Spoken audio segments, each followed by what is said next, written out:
Anxiety is one of those experiences that almost all of us recognize, but very few actually understand in the body. Most of the language that we have around it assumes that the problem is fear, that you're afraid of something irrational, or your mind is running away with worst case scenarios, or that you just need to calm yourself down and remind yourself that you are safe. And that framing sounds reasonable. Sometimes it might be true, but it doesn't always match what's happening when anxiety shows up in the infrastructure. From a somatic perspective, anxiety usually isn't about fear at all. It's about signal and charge. Too much incoming information moving through a nervous system that doesn't currently have the capacity to organize it. Now, before I unpack this, I want to pause for a moment because this will shape how useful this entire series is for you. Different nervous systems experience anxiety in very different ways. What overwhelms one system barely registers for another person, and advice that genuinely helps one person can tend to make another feel worse. So if you want to understand how your nervous system tends to organize under pressure, including anxiety, pause this video. There's a short Somatic Skins assessment linked below. It's not advice and it's not another label. It just gives you a personal orientation so that you aren't forcing yourself into strategies that were never designed for your system. Okay, now let's slow this down. Your nervous system is constantly receiving information. Sensation from your body, cues from other people, environmental input, thoughts, emotions, future planning. All of that is signal. A well-organized system can take in a lot of signal, prioritize what matters, and then let the rest move through without much friction. Anxiety tends to appear when that process breaks down, not because the system is defective, but because the volume of signal, all those things, exceeds the system's current capacity to organize it. This is why anxiety often feels busy rather than frightening. People describe it as buzzing, restlessness, tightness in the chest, shallow breathing, racing or looping thoughts, difficulty settling, or a constant sense of being slightly on edge, even when nothing is obviously wrong. The system isn't necessarily scared, it's overloaded. And this is why telling someone with anxiety just to calm down it so often misses the mark. You're asking the system to reduce output without giving it more capacity. So it's like asking a computer to stop overheating without improving its cooling system. The command doesn't match the problem. Another place anxiety gets misread is the assumption that it starts in the mind.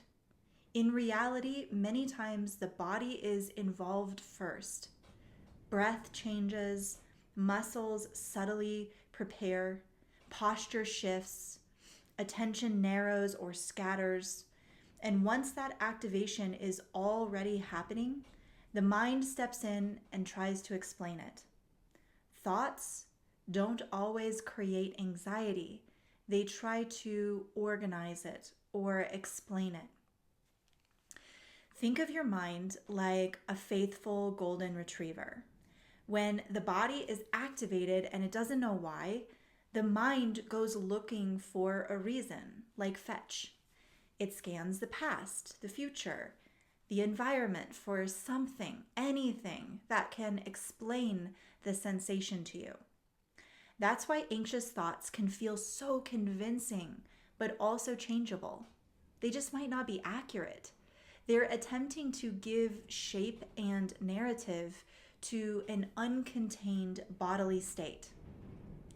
Understanding this alone removes so much unnecessary shame. Anxiety doesn't mean that you're weak, you're broken, you're too sensitive. It means your nervous system is receiving more information than it can currently process cleanly. So the real question stops being, how do I get rid of this feeling of anxiety? And it starts becoming, where is signal exceeding my capacity right now? That capacity isn't abstract, it's very physical.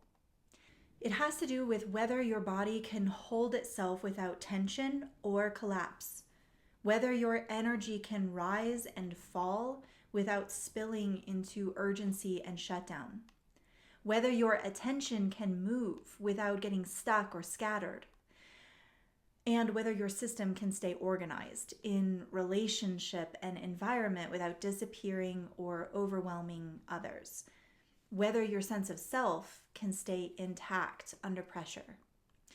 When one or more of those capacities isn't online, signal has nowhere to go.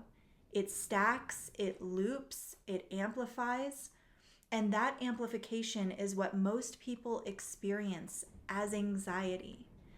Think of it like excess electric charge without the wiring that can run it. This is why anxiety also looks so different from person to person. Some people feel anxious as agitation or urgency. Others experience it as constant mental analysis. Some feel it socially as overwhelm in groups or relationships, and others feel it as physical tightness or exhaustion. These aren't separate problems, they're different ways the same underlying issue shows up in different nervous systems. So over the next few videos, we're going to look at how anxiety expresses itself through different somatic orientations, why common advice often makes it worse, and what actually helps restore coherence instead of just suppressing symptoms. Because the goal is not to eliminate signal, aka strip down life of any complexity of input. Signal is information. The goal is to increase capacity so that information can move, resolve, and integrate instead of piling up as anxiety. Remember, if you want clarity on how your nervous system tends to organize under pressure, the Somatic Skins assessment linked below will give you that orientation. And if you want guided support, building capacity in the right sequence so that you can live the big life that you're meant for, this is exactly the work that we're doing inside of the Prestige. In the next video, we're going to look at one of the most common anxiety expressions, what happens when a system is chronically overactivated, and why trying to relax it tends to make everything worse. This is where it becomes really practical. If you've made it this far, thank you so much for joining us. I hope you'll join the next one in this series. Do take a moment and like and subscribe. It helps the channel out a lot, and I'll see you next time.